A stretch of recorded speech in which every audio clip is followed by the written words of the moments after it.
when we went back and realized that the pattern of everything that he had experienced as a child, including eating green vegetables because that boosts testosterone, were just methods of his body trying to become who he was meant to be. Hello, my name is Dr. James Runnels, Baton Rouge native, internal medicine, emergency medicine doctor, and the proud parent of a transgender man who is now a PhD student and a Rhodes Scholar. I'm here not as a medical expert, but as an ally, and I want to say that what you've heard from the last 9 witnesses has been truth and experience. The previous witnesses, by and large, were scaremongering, misinformation, and agenda.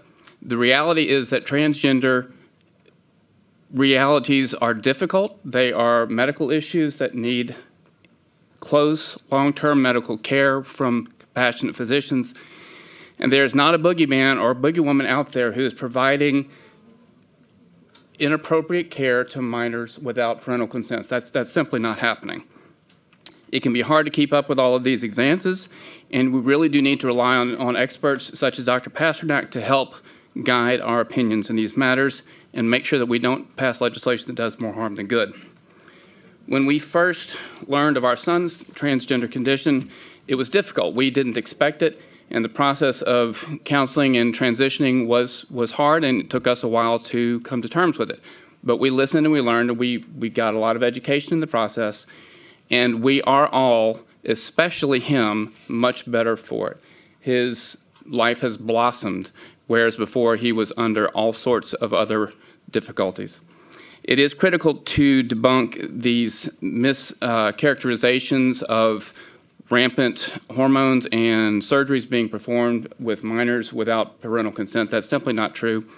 As an emergency medicine doctor, I know that I can treat a minor who shows up in the ER right then and there for emergency conditions, whether or not we have consent, but we have to slow down and pause very quickly and catch up with consent the first chance we get.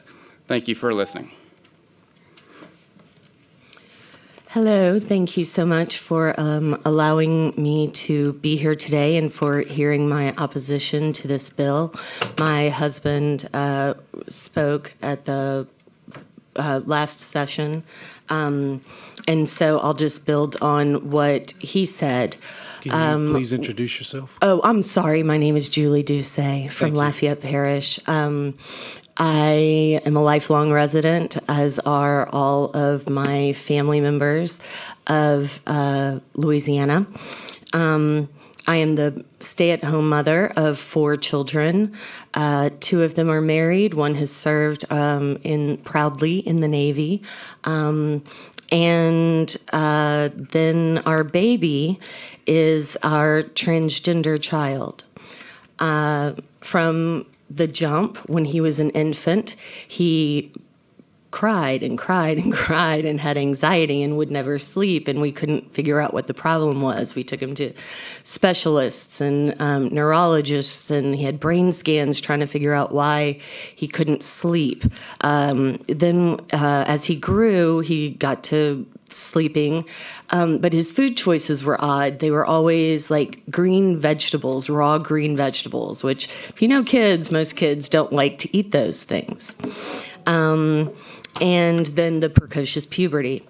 All of those things, once we figured out that he was transgender, when he came to us and told us that he was transgender, when we went back and realized that the pattern of everything that he had experienced as a child, including eating green vegetables because that boosts testosterone, were just methods of his body trying to become who he was meant to be. His brain does not match his physiology. Hey, thank you for coming today. Just a reminder, when that yellow light comes on, you have 30 seconds. So don't want to cut anybody off. Just want to make sure you get your point across too. All right, next speaker. Good morning. My name is Peyton Rose Michelle, and I'm the Executive Director of Louisiana Trans Advocates, which was shouted out earlier by the supporters of this bill. You got to hear that we have a healthcare provider list, which provides queer people across the state with providers that are affirming. And you heard, I don't even know the number, but you heard that they say we have over 100 providers. Some context, the vast majority of those providers, I would estimate like 80 to 90% of them are mental health providers. The very few remaining percent are mostly primary care physicians, and only 3 people on the list are surgeons, and 2 of them are out of state. So that's some context on our healthcare provider list. To zoom out a bit, that shows that there is so little ability to access gender-affirming care already. In some ways, it is already banned in some areas, I should say. I also would like to note the gentleman that was sitting next to Representative Furman, he represents the Alliance Defending Freedom. SPLC, the Southern Poverty Law Center, identifies that group as a hate group. So I think it's really interesting that the sponsor wanted to align himself with someone identified with a hate group. I also wanted to mention really briefly, I feel so...